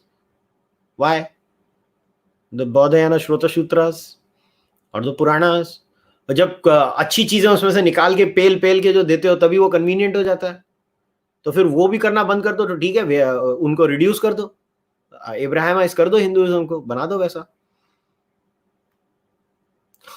All the bad verses are interpolations by the Mughals and the British. Thank you very much. What a brilliant cop out. If there are attempts to project text in a better light, can this not be seen as a means to evolve?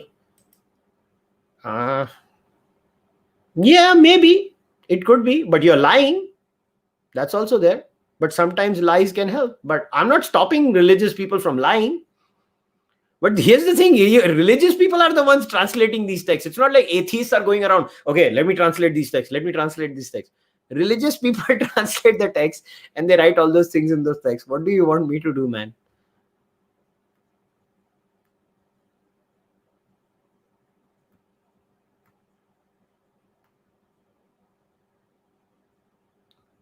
Why are you so American in your ideas? So reading the texts and understanding them is an American idea.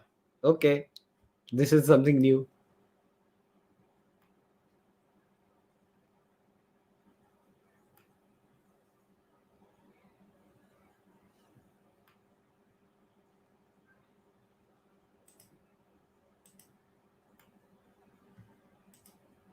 No, I'm not going to read the Puranas. I'm only interested in the philosophical aspects and the moral, ethical aspects. Puranas, I'm not interested in, because then it will just become endless. So, Mahabharata, Ramayana, Bhagavad Gita, 14 Upanishads that I've identified, which are considered to be the principal Upanishads. Then the Rig Veda.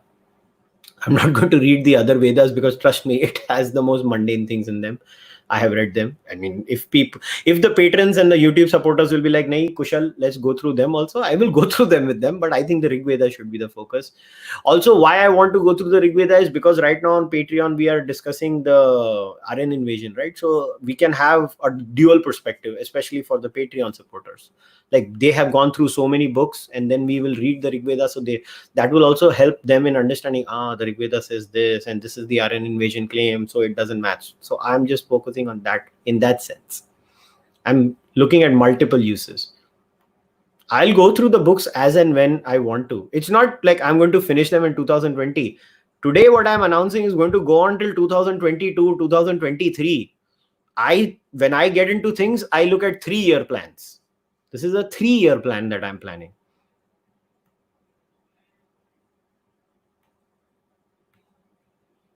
Which author's Ramayana? Like I said, Bibek Debroy's translation of Valmiki Ramayana and Gita Press Gorakhpur for Hindi.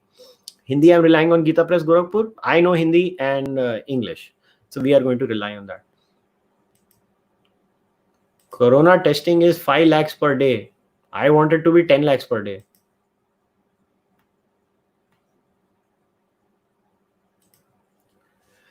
By the way, Amog, Kangale, Rangarajan is the penguin one, and Shama Shastri. I have read all 3 of them. There is not a lot of variation. If you have read Shama Shastri and Rangarajan, which is the penguin one, you are fine. Don't worry.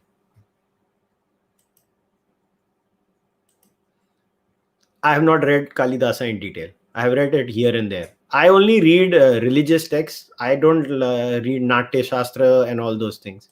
I'm only interested in religion. I love religion.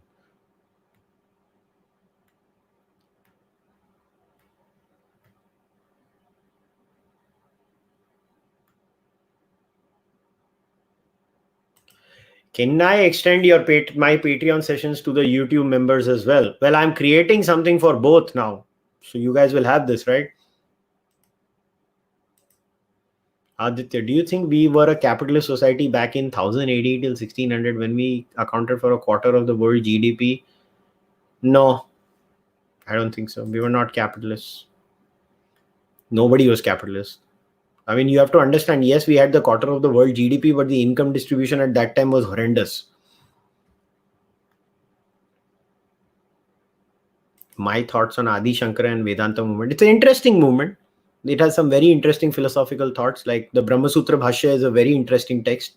I've read a couple of translations of this. It's a very interesting text, I have to say.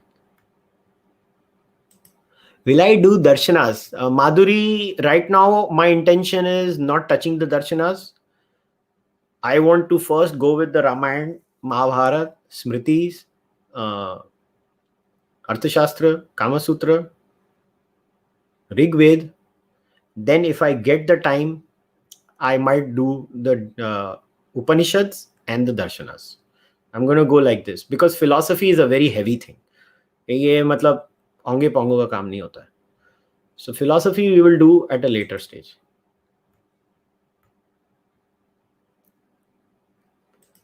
Kushal didn't help the economy by not having a big Indian wedding. I actually despise them. Imagine I'm a textile guy who sells fabrics for all Indian weddings, but I despise them at a personal level.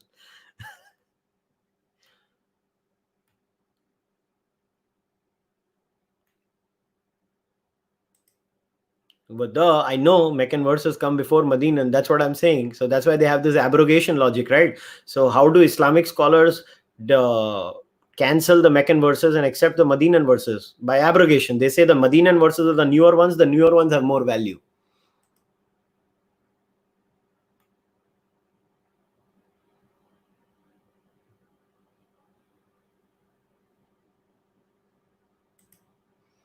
I'm going to read the texts and I'm going to talk about what they mean in the modern context, what they mean in the ancient context, and I'm going to be open about them.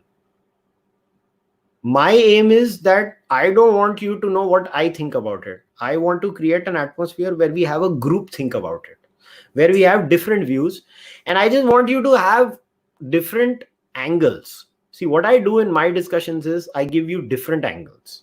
And in those different angles, you guys get exposed to multiple ways of thinking. And I am very clear. Anybody, I'm sure some of you must be Patreon supporters already. So you know my nature by now. If not, you can ask the ones on Patreon. I am not there to influence you. I am there to push you to become better, to think more. That's what my aim is. I don't want to make you atheists or disbelievers. I just want you to know your religion more and become more scholarly. Don't become that stupid Twitter Hindutva troll who just knows nothing other than just speaking rubbish.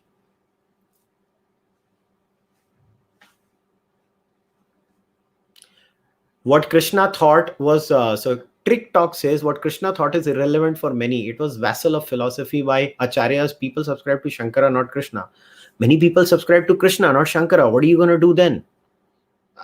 I just had a case where somebody told me Hinduism is diverse. Now you say no, Shankara. It's not like that. For you, it might be. I'm going to discuss it my way.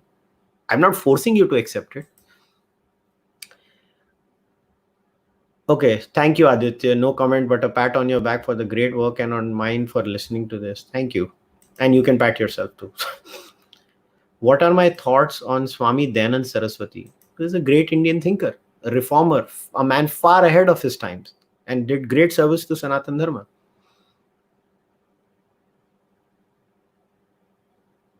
Define Hindu. Prakash, I did a podcast about this. Now I can't define it again. Check my podcast out with Sachin Nanda. We had a detailed discussion on this. The recent controversy between true Indology, Balram Shukla shows how much Abrahamism in seating into. यार मैं कोई cricket umpire हूं जो बैठ के उनके झगड़े देखूंगा. मुझे कुछ मालूम ही नहीं उन्होंने क्या किया.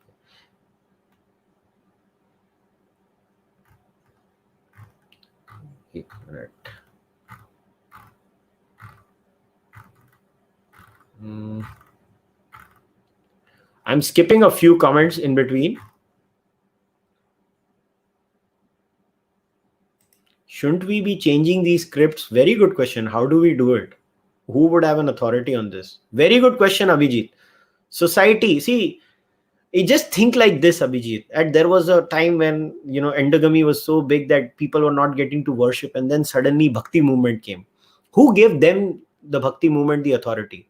Did they take any permission from anyone before they said, this is my movement now? Like the Lingayats, right? They came out as a revolt because they were not allowed to worship. They said, hum worship karenge, ye hamari philosophy hai. When you guys read these scriptures, when we read them together, maybe some of you will be inspired to write a new smriti, to write a new scripture. Maybe you'll start your own darshan. Why are we stuck with the only old darshans? Why can't we write a new darshan? Why should I only subscribe to the old Cārvāka thought? Why can't I subscribe to the new Cārvāka darshan? So you do that. What are your thoughts on Aham Brahmasmi?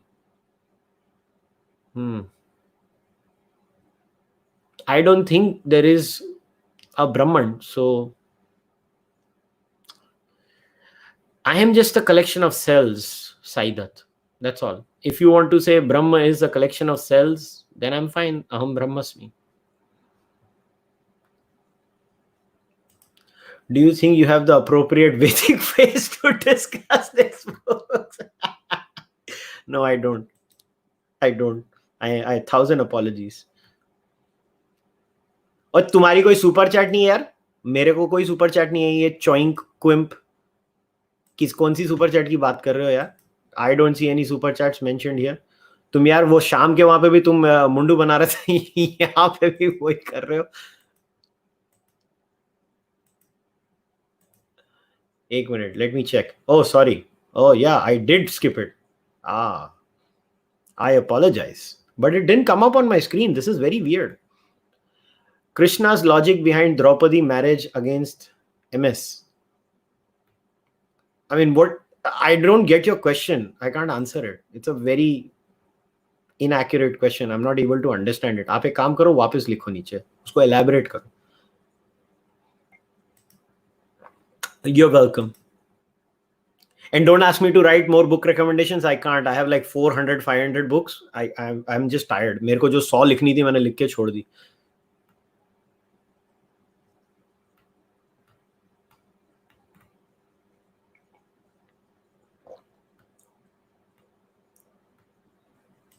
No, Ajinkya, it's not a boring book. What are you talking about? It's an amazing book. Amazing book.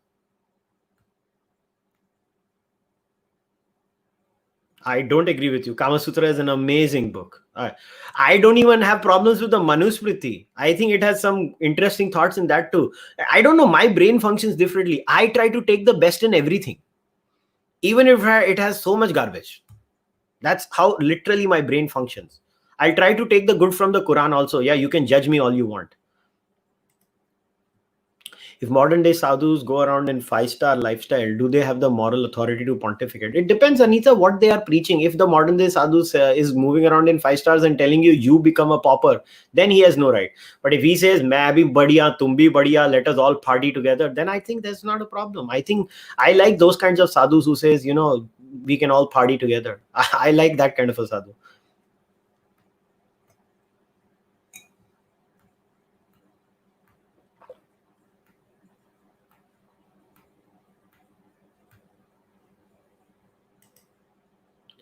Ashtavakra Gita, I did not complete it. I'll be very honest. I just read a few pages. I got bored. I did not read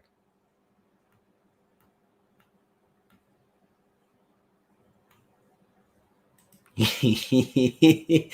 On the long left, there is a lot of pseudoscientific booga booga and absurd claims about ancient India. What sort of narrative will it build? We need rationality on the non left. Absolutely, my man. Absolutely.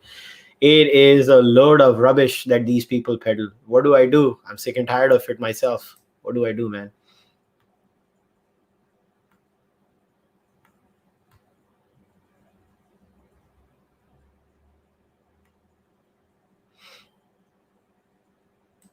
I think we should read commentary on only problematic tests so that we know if we have evolved or still using the regressive ways. You don't need the commentary, Keshav. Trust me. When you read the text, you will find that we have evolved magnificently. We are far better than the society that is mentioned in the Smritis. We are an amazing society, far, far better than what they were. I can tell you with confidence.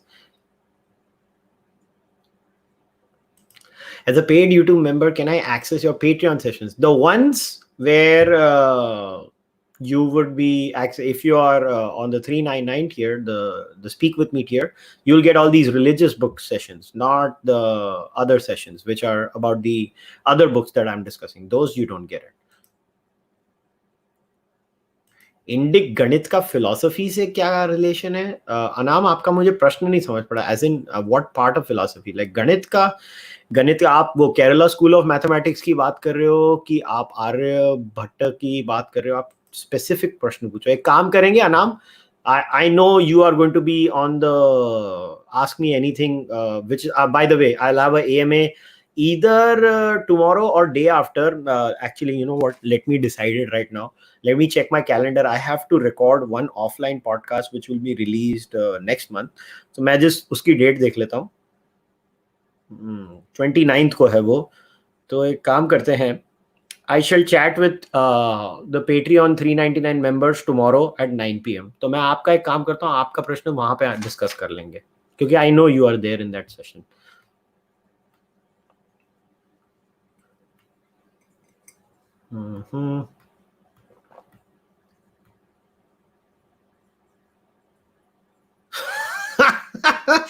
I am not a crypto leftist. I am just a person. Like this. This is the funniest accusation. I know you're being you're joking, but the point is, I am a Hindu who's reading Hindu texts and is now being accused कि तू पढ़ क्यों रहा है? That is the funniest thing I've heard ever. It's like Greta Thunberg coming and telling me, "How dare you, sir? How dare you read your own text, sir?" Oh, what is my criticism of Shapiro and Peterson? Oh, did you see Shapiro's answer when Sam Harris in an interview told him, what about Jainism? Oh, you should see that segment when Shapiro gives an answer for Jainism. That's a load of rubbish. And Peterson, I don't agree with many things he says. How do you feel as a Cārvāka that only fragments of your texts are available in any language? I feel sad.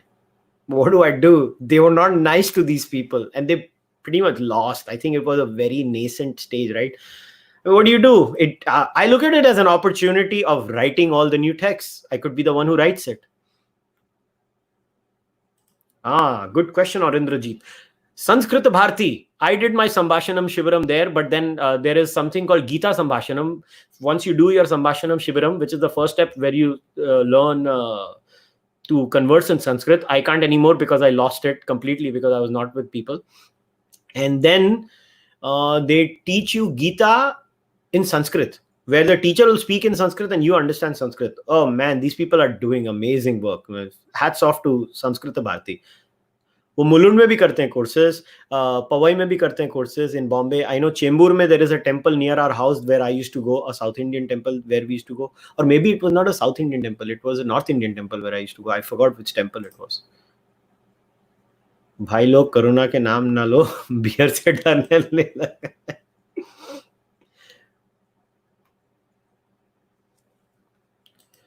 What's your thought on Sri Aurobindo's book on the Veda? I have not read it completely. I will not give my thoughts. What is the Cārvāka way to live a daily life? I'm well aware of the principles, how they might apply, but a practical discussion on it would be where I just live my life like you guys live it. What else? I get up, have breakfast, take a shower, brush my teeth, have breakfast, go to work. Aajkal kaam nahi hai. Do podcast, chat with people. That's what I do. What do Cārvākas do other than? You guys might spend time praying to your gods and goddesses and doing your arti and puja, which takes hours. Maybe I don't do that. I might read a book or something.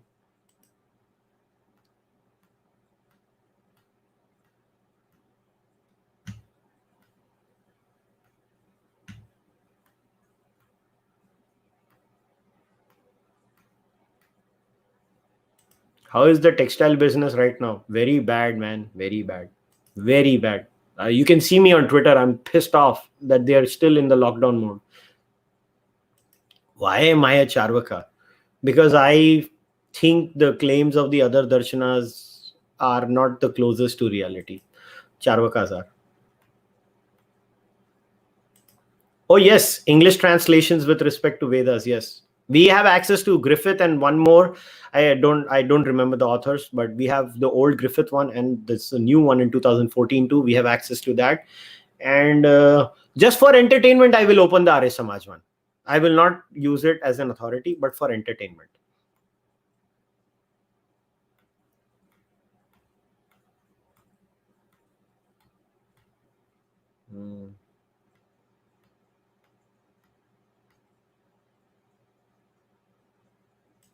Yes, Nishant, these sessions will only be for Patreon, that too on a certain tier, like I said, $5 and above, and on YouTube, which is $3.99. That is basically the Speak With Me tier, only for these tiers. I don't have any other tier. It is only for them.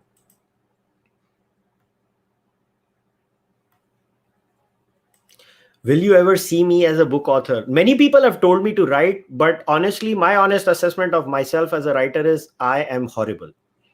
Like, I don't enjoy reading my articles. Like, I love reading articles of many people who write. Many people. I am pathetic, in my opinion. I can speak, I can read, I can articulate, I can think, but I don't know what happens to me. I think writing is also an art, and I suck at it.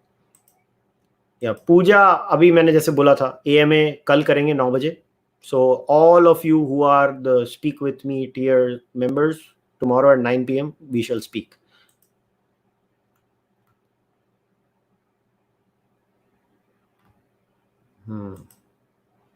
What do you think about Sadhguru? I think he sometimes goes overboard and talks about stuff he doesn't know about, like depression, etc. I agree with you, Pratik. I think this is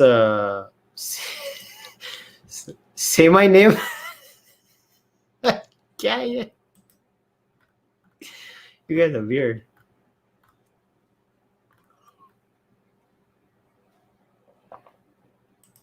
Okay, Trick Talk. I will do the darshanas too, but उसके लिए 3 साल लगेंगे. I want to first do the Ramayana Mahabharata series.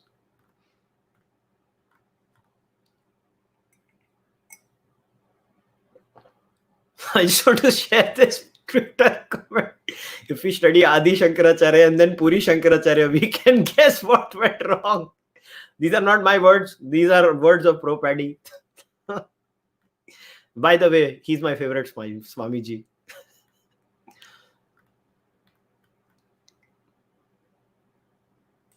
I don't subscribe to Osho ideas. Good question. Which Hindu text do you think is most interesting? Oh God. Phew. Philosophically, Upanishads were magnificent. Just magnificent. Amazing philosophy. I like the Bhagavad Gita a lot. I enjoyed reading the Bhagavad Gita. Maybe I'm biased about the Ramayana and Bhagavad Gita because growing up in the house, you would have Ramayana parts in our house where they would just read the Tulsi Ramayana. So maybe I'm biased to that, but I don't know. Like people enjoy Mahabharat. I enjoy Ramayana. I don't know why. I mean, you can judge me for that also. ये क्या question है? कामा सूत्रा scientifically right, उसमें science क्या है? ये तो मेरे को बताओ.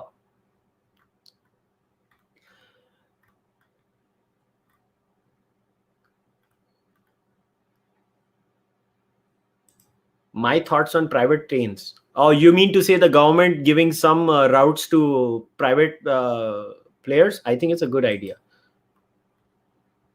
What do I think about Rajiv Malhotra ji? His contribution is immense. I have many disagreements with many claims he does. But yeah, anybody who says his contribution is not good, nope, they're wrong.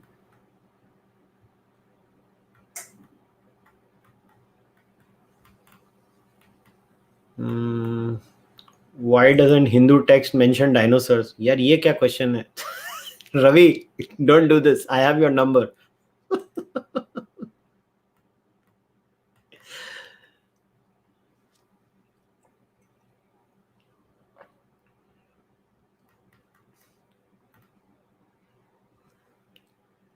Bring Kunal Kamra on the podcast and discuss ethics. Why don't I bang my head on the wall instead?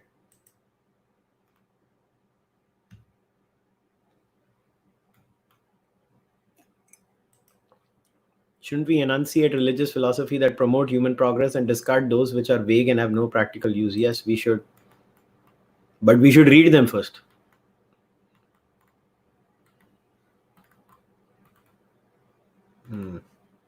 I'll just take the last few comments and then we will end it.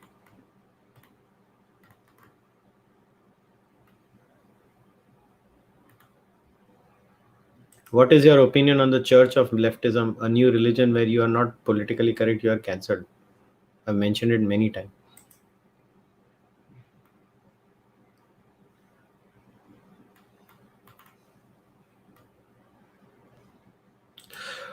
Could you please suggest some books to understand postmodernism and also its critique?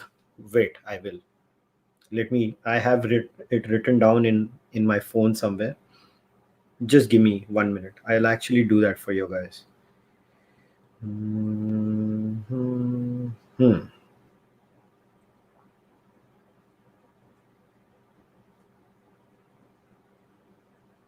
Yeah, so if you want to read postmodernism, you can read The Postmodern Condition by Lyotard, Grammatology by Derrida, then Frederick Jameson's essay on postmodernism, The Cultural Logic of Late Capitalism, then Postmodernism Rightly Understood by Peter Lawler, Richard Rorty's Contingency, Irony, and Solidarity, Gayatri Spivak's Can the Subaltern Speak? Then you can read a couple of books by Foucault if you want. Then if you want to bang your head on the wall even further, you can read, wait, I have it written over in a separate paper too. I remember I had written all these things down because I know many people ask me. So you can also read, if you want, Kimberly Crenshaw. You can read a lot of work by Judith Butler on queer theory. Then obviously Robin DiAngelo, the legend, absolutely white, on white fragility. Then Barbara Applebaum on white complicity, the concept of white complicity. You should read that. And then Mary Powey is there. You can read her too. Edward Said on post-colonialism. There. बैठो, 1 साल लगे रहना, अभी पढ़ते रहना उसको, और मुझे नहीं बोलना वापस निकालने को. जिसको ये क्वेश्चन वापस पूछना है, ये सेगमेंट में से कट करके बता देना.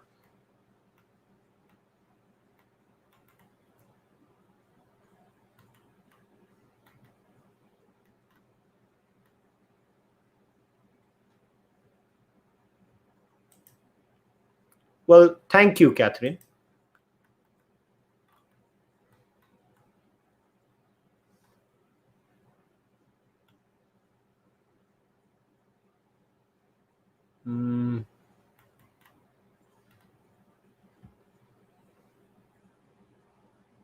Can we get KK Mohammed on the podcast? Yeah, this is a very good suggestion. मैं try करता हूँ. I don't know him. I'll try to find someone who knows him.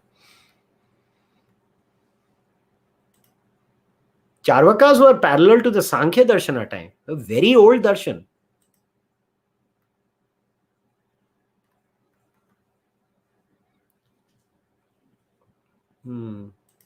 How to counter religious people who says we cannot see evolution so it doesn't happen? What is the Hindu view? देखो, अगर somebody says they don't see evolution, just say माफ करो भाई. It's a long process. That's all. The Hindu view on evolution is actually pretty sound, as from what I know. Although there is no one view on evolution. But yeah, I don't see Hindus having a problem. I only know ISKCON, which is anti-evolution. I don't know any particular sampradaya other than ISKCON that is anti-evolution. I don't know. You can correct me if I'm wrong. Most Indian schools, like Aurobindo has a different take. He has this take of involution and evolution. Obviously, that's not correct, but he doesn't deny the evolution part. He just adds the involution part. So, but I don't see any school being very anti-evolution other than ISKCON. At least I have not come across it. So if you find it, you can correct me. Please correct me if I'm wrong. What's my view on Sanatan Dharma? That's a very vague question. I mean, what part of it?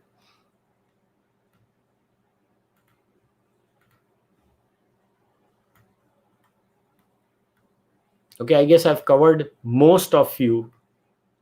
I mean, I tried to.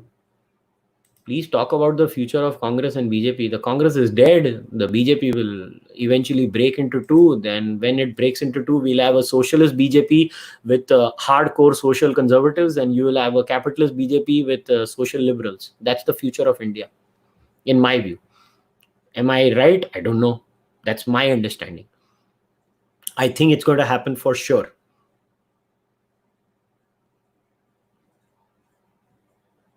Books on Indian civilization, yeah. I think either it was Aurendrajit or Aditya, I don't remember who. They are so nice. They had written it on the comment section, and they have given the details in the community page.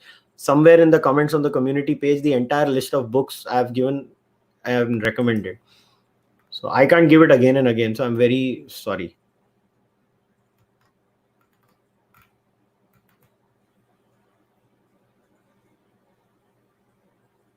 या औरेंद्रजीत has, तो औरेंद्रजीत भाई इनको बता देना वो क्या है.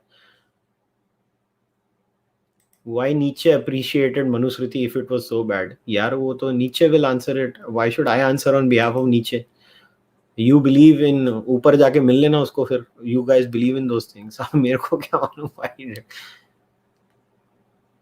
Unpopular opinion. Kushal's beard is more bushier than Shyam's.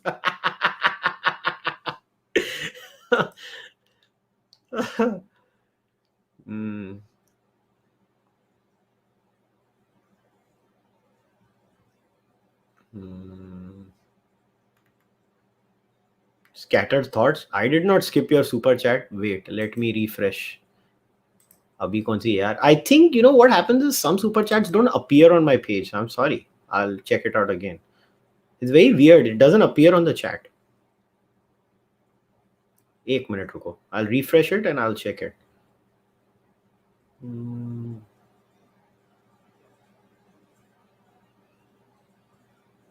Sorry, Kushal, for bothering you. NSS just checking how many views can I get on my videos for ₹100.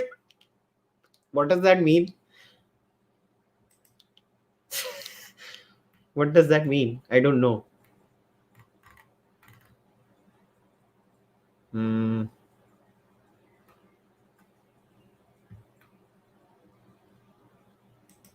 Red pill philosophy, basically. I know what you mean. Red pilling someone is basically adding a virus in their brain and they become open to other ideas. My views on Op India. They're doing interesting work, I think. Oh, by the way, everybody buy the new Op India report on the Delhi riots. Fantastic. That is fantastic. But I disagree with many of the stands Op India takes. Like the stand is pro 295A. I don't agree with them. I think sometimes Op India and I disagree on some social issues on liberalism and stuff like that. But I think Rahul Roshan is a friend. I consider Rahul to be a friend. He may not consider me to a friend. I'm just kidding. But yeah, I think Rahul Roshan is my friend. I consider him to be a friend. I have a lot of respect for him.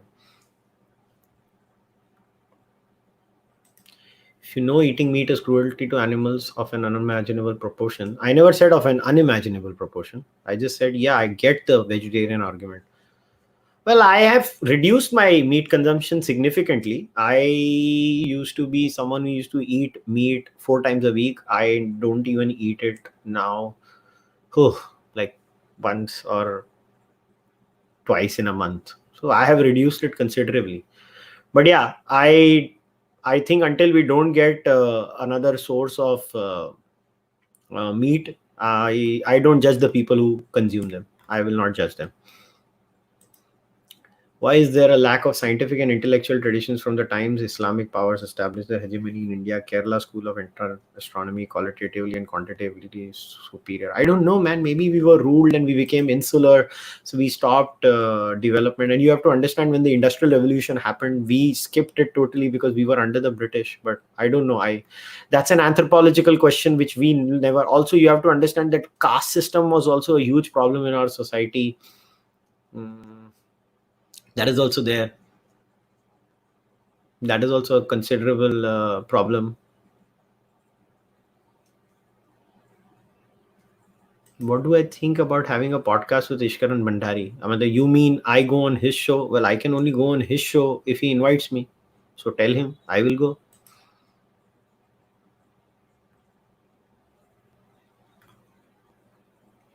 Leather ban करना चाहिए? I have not made my mind on this.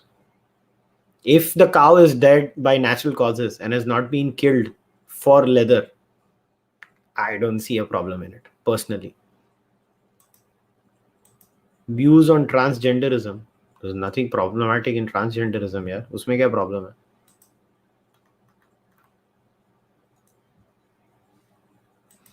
Do I think India will go through another partition? No. Uday, study the TFR. In case you guys don't know, I'm talking about total fertility rates. I've told you many times on the DM also, Uday. You guys worry about it incessantly. It makes no sense.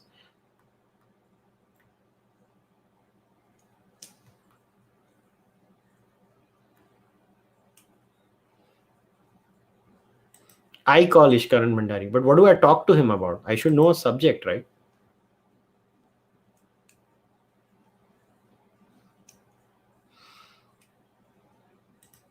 Is the olden days caste system equivalent to the modern day class system? I think the olden day caste system had caste and class both embedded in it.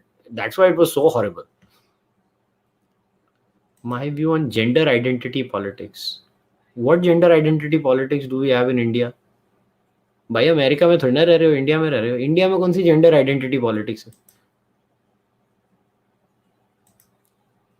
Invite Gaurav Arya. I'll think about it.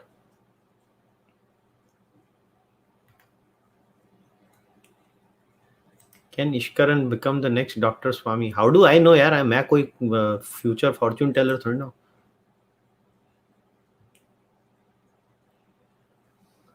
Views on RSS, good organization, unnecessarily maligned on many issues. What does the Indian Constitution say about caste? पढ़ लो यार, मुझे क्यों पूछ रहे हो?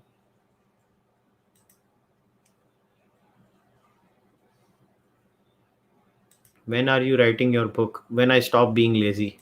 Okay, chalo, it's 1 hour and 50 minutes. I think abhi bahut ho gaya. So it's time to wrap things up. Before I wrap things up, I just want to remind you guys again, tomorrow at 9 p.m. Indian Standard Time, I will have my AMA with the Patreon Speak With Me levels, tier supporters. So if you are watching right now, I'll be posting the link anyways for tomorrow. Now, once I'm done with this monologue. So I'll see you guys at 9 p.m. tomorrow. Other than that, from next month, we will have these textbook discussions. Always remember, if you want to be part of it, either become a member on YouTube, where you can join the Speak With Me tier, which is $3.99, or become a member on Patreon, where you join a $5 and above tier, and then you'll get access to all this. Yeah, on Patreon you get access to not just that, but all the other content. On YouTube you get to speak with me once in a month, and you get the access to these religious books content. So that's how it's going to be. Why is it not one for all? Well, it's not. Meri mercy. So it's very simple, and I guess it's time to wrap things up. So namaste once again. Thanks for all the support. I appreciate it a lot, and I'll see you guys next time, next month, with something other, something interesting on a monologue, and I will chat with you all. I try my best to answer all your questions. Also, I apologize if I skipped some of them. I try my best. Chalo, take care. Bye.